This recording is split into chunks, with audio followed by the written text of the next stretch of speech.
Jesus says in our text in Luke 9:51 and following, "The foxes have holes and the birds of the air have nests, but the Son of Man has nowhere to lay down his head."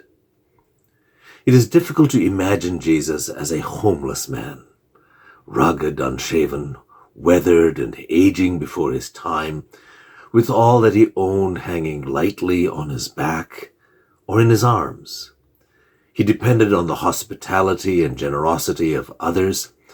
There's no evidence that he worked beyond his preaching and teaching. That is not a standard we would applaud.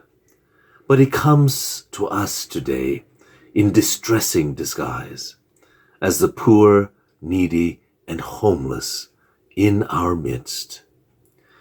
In the daunting image of the final judgment in Matthew 25, we read, "Then the king will say to those at his right hand, 'Come, you who are blessed by my Father, inherit the kingdom prepared for you from the foundation of the world. For I was hungry, and you gave me food. I was thirsty, and you gave me something to drink. I was a stranger, and you welcomed me. I was naked, and you gave me clothing. I was sick, and you took care of me. I was in prison, and you visited me.'" What is our attitude towards the poor and homeless in our midst? What this passage says to us, there's no space for merely gushy emotionalism and passion about Jesus if it is not followed up with our wholehearted action.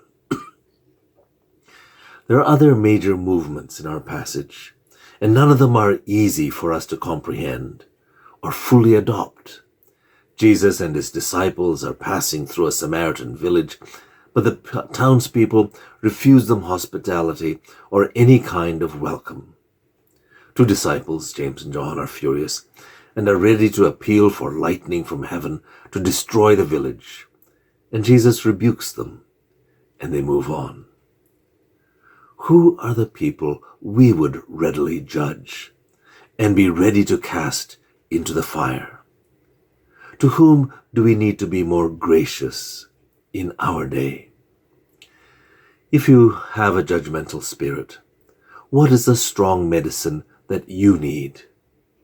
Perhaps a dose of the Spirit of Christ. This passage allows for no excuses in our desire to follow Christ.